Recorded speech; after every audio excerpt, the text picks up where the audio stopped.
समय बहुत बलवान होता है। वह शिखंडी से भीष्म को मात दिला सकता है, कर्ण के रथ को फंसा सकता है, द्रौपदी का चीरहरण करा सकता है। अगर किसी से डरना है तो वह है समय। पढ़िए यह कहानी। महाभारत में एक प्रसंग आता है जब धर्मराज युधिष्ठिर ने विराट के दरबार में पहुंचकर कहा, हे राजन, मैं व्याघ्रपाद गोत्र में उत्पन्न हुआ हूं तथा मेरा नाम कंक है। मैं द्यूत विद्या में निपुण हूं। आपके पास आपकी सेवा करने की कामना लेकर उपस्थित हुआ हूं।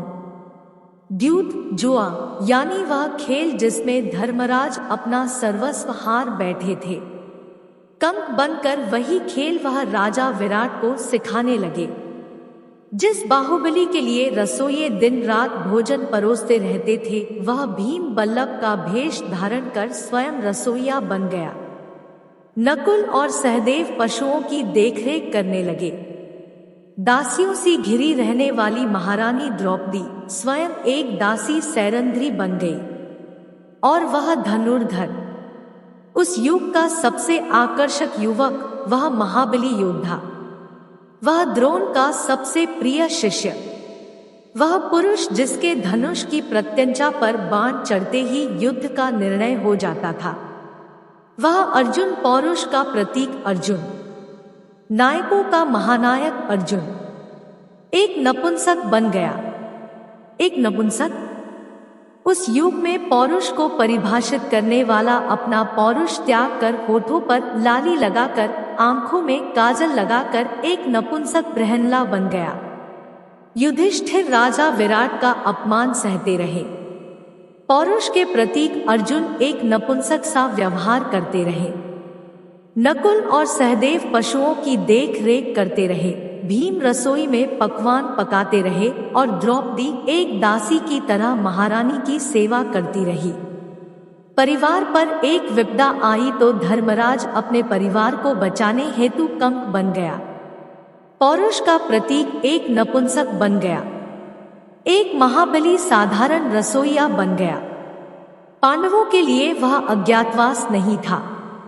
अज्ञातवास का वह काल उनके लिए अपने परिवार के प्रति अपने समर्पण की पराकाष्ठा थी। वह जिस रूप में रहे, जो अपमान सहते रहे, जिस कठिन दौर से गुजरे, उसके पीछे उनका कोई व्यक्तिगत स्वार्थ नहीं था। अज्ञातवास का वह काल परिस्थितियों को देखते हुए परिस्थितियों के अनुरूप ढल जाने का काल था। आज भी इस धरती में अज्ञातवास जी रहे ना जाने कितने महायोद्धा दिखाई देते हैं। कोई धन्ना सेठ की नौकरी करते हुए उससे बेवजह गाली खा रहा है क्योंकि उसे अपनी बिटिया की स्कूल की फीस भरनी है। बेटी के ब्याह के लिए पैसे इकट्ठे करता बाप एक सेल्समैन बनकर दर दर धक्के खाकर सामान बेचता दिखाई देता है। ऐसे असंख्य पुरुष निरंतर संघर्ष से हर दिन अपना सुख दुख छोड़कर अपने परिवार के अस्तित्व की लड़ाई लड़ रहे हैं। रोजमर्रा के जीवन में किसी संघर्षशील व्यक्ति से रूबरू हो तो उसका आदर कीजिए, उसका सम्मान कीजिए। फैक्ट्री के बाहर खड़ा गार्ड, होटल में रोटी परोसता वेटर, सेठ की गालियां खाता मुनीम, वास्तव में कंक, बल्लभ और ब्रहनला है।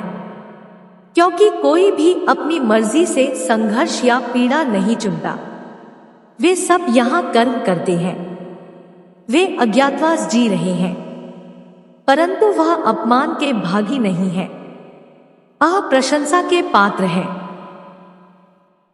यह उनकी हिम्मत है, उनकी ताकत है, उनका समर्पण है कि विपरीत परिस्थितियों में भी वह डटे हुए हैं।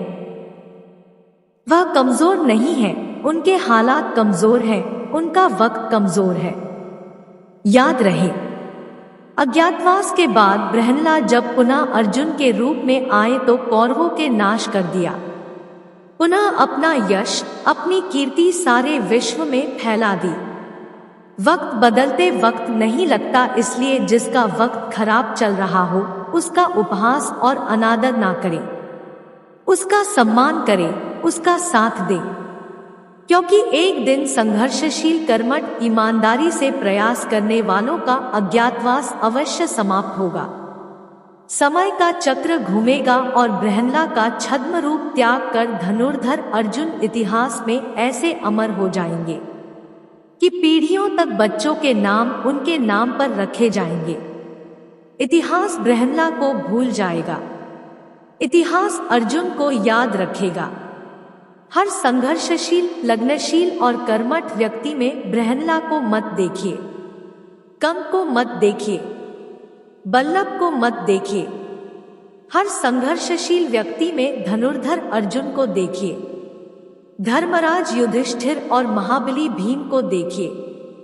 उसका भरपूर सहयोग करिए, उसके ईमानदार प्रयासों को सराहे, क्योंकि याद रखना एक दिन हर संघर्षशील व्यक्ति का अज्ञातवास खत्म होगा।